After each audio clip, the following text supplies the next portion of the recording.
Hello Modi, তুমি না এইমাত্র অফিসে গেইলা কেন? আবার ফোন করলা কেন? কোনো কিছু সেরে গেছো নাকি বাসাতে?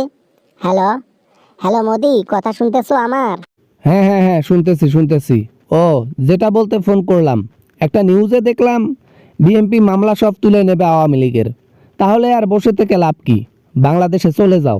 আরে না, মামলা তুলে দেওয়ার কথা বলে পরে আবার যদি নিয়ে গিয়ে বন্দি করে ফেলে, ওদের প্ল্যানের কথা তো বলা যায় না।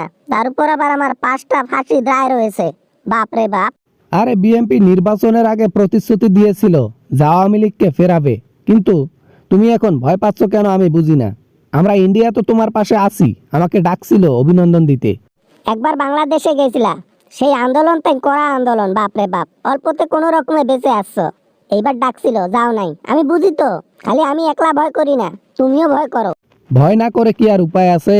এর আগের বার গিয়েছিলাম, বাপরে বাপ, কি আন্দোলন তাই আন্দোলন। বাংলাদেশের মানুষের এত রাগ, বাপরে বাপ। ইন্ডিয়ার নাগরিক 5টা, আর বাংলাদেশের একটাই যথেষ্ট।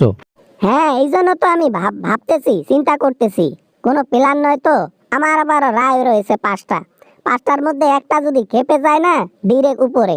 আর আমার ফেরা হবে না বাংলাদেশের রাজনীতিতে। তাই বলে এভাবে ঘরের মধ্যে হাত গুটিয়ে বসে থেকে লাভ নাই তো। বছর কা বছর হয়ে যাচ্ছে, তুমি দেশে যাওয়ার নামই নিচ্ছ না। এভাবে কি আর চলবে? তুমি ওখানে গেলে লাভ আছে। এখন গিয়ে কোনো লাভ নাই। এখন বিএনপি ক্ষমতায় রয়েছে। উল্টা উল্টি কথা বললে আমাকে জেলের মধ্যে রাখবে। অতএব দরকার নাই, সুযোগ মতো চলে যাব, চিন্তা নাই কোনো। হ্যাঁ, সেই সুযোগটা কবে হবে? ও হাসিনা, সেই সুযোগটা কি হবে আদৌ? আমার তো মনে হচ্ছে না। সুযোগ বলতে বলতে বলতে বলতে 3 বছর নগদ হয়েই যায়। তোমার এত প্যারা কেন? হ্যাঁ, তোমাকে আজ পর্যন্ত যতগুলো হেল্প করছি, এই হেল্পের সাহায্যে যে যে জিনিসগুলো তোমাকে দিছি, এটা ঋণ শোধ করতে তো আমার জীবন চলে গেলেও ঋণ শোধ করতে পারবা না। আমারও মাথার উপরে প্যারা আছে, বোঝো না কেন? উপর লেভেল থেকে চাপ আছে যে হাসিনাকে সরাও, হাসিনাকে বাংলাদেশে পাঠাও। আমি কি করব? আমার কোনো কিছু করার নাই তো। যাব যাব, কেবলমাত্র বাংলাদেশে অফিসগুলো খুলতেছে, পোলাপানরা সাইনবোর্ড লাগাইতেছে, স্টিকার লাগাইতেছে, হ্যাঁ ব্যানার লাগাইতেছে। সবুর করো, চলে যাব। আর দেরি করে লাভ নাই, আর দেরি করে লাভ নাই। এইটাই সুযোগ।